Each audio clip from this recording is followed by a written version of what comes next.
It's actually quite overwhelming. I have received so much positive feedback from people that I know, people who are simply just reaching out on the social media platforms.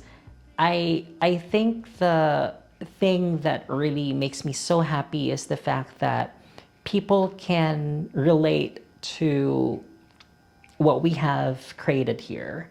I think that people are so excited to see that they're being represented on on the stage and on a production like this.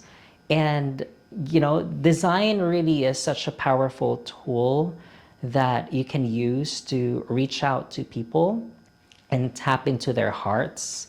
And to me, that is such a great reward, knowing that people are able to talk about the designs and how they actually feel represented really is another thing that is a true win for me. Yes, so this is Leia's costume as the old witch. For the progression of her outfits, we wanted it to be a big departure from this into the gowns that Raho designed. So you will notice that even with the progression of colors, we started with heavier fabrics. A lot of the details here basically is something that we drew inspirations from the Filipino equivalents, right? So a lot of the process took us to finding the Filipino equivalents of what would the witch be, that's a counterpart in the Philippines. And we thought about the mangkukulam as the main inspiration for the witch. And having said that, as me, as being such a lover of costume history, I always incorporate Victorian fashion. So here, you would notice that I actually used or made use of a Victorian bustle in her back, because a lot of Leia's movement is that she's hunched, right, with the staff on her hand. And so I thought that what better way to emphasize the deformity of the old witch as she is cursed is by pushing the silhouettes and exaggerating the shape.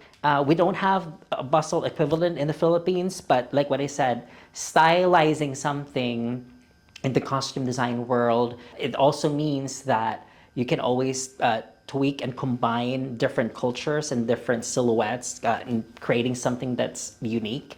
We also have the whole concept of the anting-antings, right? And so these are not authentic anting-antings, but visually on stage, they need to pop. And so I made use of all of these like bigger round objects and trinkets. So they're all there. We even had a lot of these like voodoo dolls. We made them. They're not like real. In fact, a lot of these fabrics are batik fabrics and batik prints, which is not really completely uniquely Filipino. But what I did here is to also showcase the rich culture that we have during pre-colonial times and how Philippines have already been trading with a lot of the other Asian countries surrounding the Philippines. And so I want a lot of those things to be on the witch's robe. A lot of the details that you're seeing here really is to show that she is like fossilized, the mangkukulam. People are asking about the concept behind Cinderella's ball gown. Aside from the fact that it's very sparkly, people have started noticing the shape of the butterfly sleeves. And the concept behind that is the gown really is from Cinderella's mother, a gift from her mother delivered by the birds. And so I thought during the design process was, well, if this is something from her mother and sent by the birds, and Cinderella herself is able to talk to the birds and communicate with the birds, I thought that the best theme for that is turning the butterfly sleeves or the turno sleeves into bird-like shapes. A bit about Cinderella, so just like to show you the shape of Cinderella's wings on here.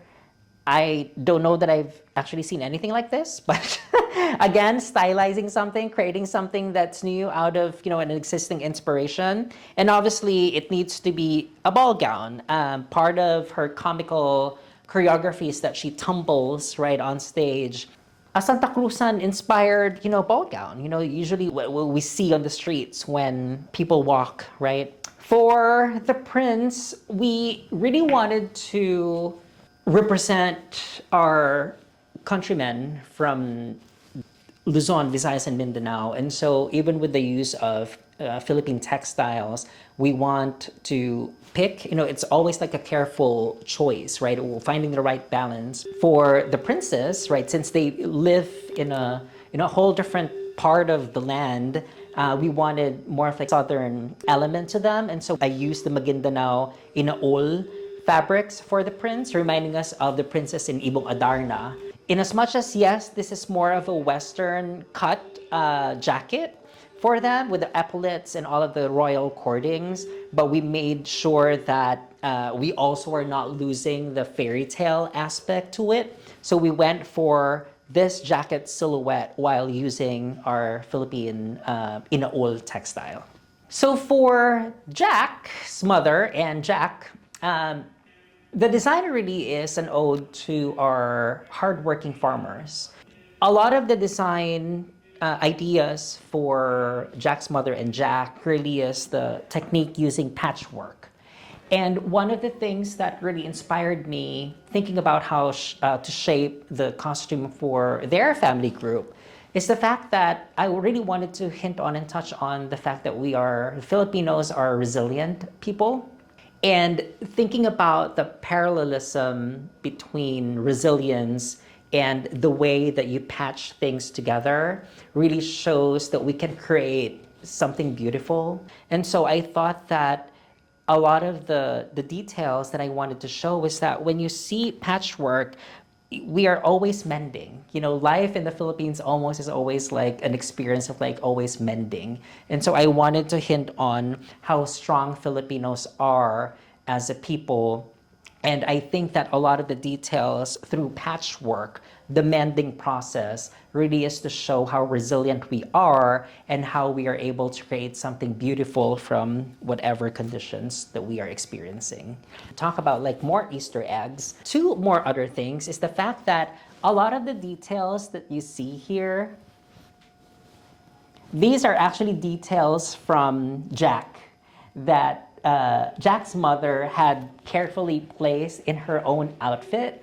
We already know at that point how special Jack is to the mother. And so a lot of these things, the yarn, the braids of the yarn that you're seeing here really is Jack's that the mother has carefully placed and sewn onto her own outfit. And just like really to show how she loves Jack so much. And then the other thing too is that as this is an ode to our farmers, I thought that this would be a great opportunity to have this cute patchwork of pineapple close to her heart. And that is really to show how our farmers, right, and how us as people really place hard work and the amount of work that we do in our everyday lives close to our heart because we are such hardworking people. And then for the step family, I simply just had fun. But there's still some Filipino ideas behind the step family because stepmother, who basically resembled Doña Victorina in Noli Metangere, who is basically a symbol of social climbing. I thought that using Flores de Mayo for the stepsisters is an effective inspiration for them. And the concept behind that is that I literally dressed them with flowers because they're basically the flowers, right, that the stepmother was offering the prince. So they're literally decked out in all of the floral details. And then the other thing why the process led me to thinking about Flores de Mayo was due to the fact that when we were collaborating with our puppetry design department, the whole vehicle for the step family to get to the ball or the festival was all of these cut out carriage. And I thought that, well, it makes sense for this to have the Flores de Mayo concept because the cut out cardboard pieces from the puppetry department that basically the actors carried with them to the festival somehow also inspired and drew inspiration from the arches that we use in Flores de Mayo. And so there were like two things behind the context and the concepts behind the step family. It is always something that I take with me too, having lived in the United States for more than 10 years now. It is really, truly something that I miss. And being able to incorporate a lot of our culture to my costume designs is really, truly very valuable to me. And theater is meant to educate. Theater is meant to reach out to a lot of the people, tap into their hearts, tap into the human conditions. And it was just like such a great opportunity to be offered this invitation to be able to showcase not just Filipino talents, but also our culture and incorporating them into the designs. And that is really something that I fully embrace. And coming back to the Philippines, there's just like so much warmth, there's just like so much love from people. And this is truly something that we can truly embrace and is something that's really truly unique as Filipino people. I don't know. I mean, I have so much to say to all of these beautiful people. Oh my God, Chari, Clint, Chris, like everybody in the team. I have so much love for them. I mean, even Bobby, oh my gosh, these people have so much impact in my life because they're a giver of opportunities.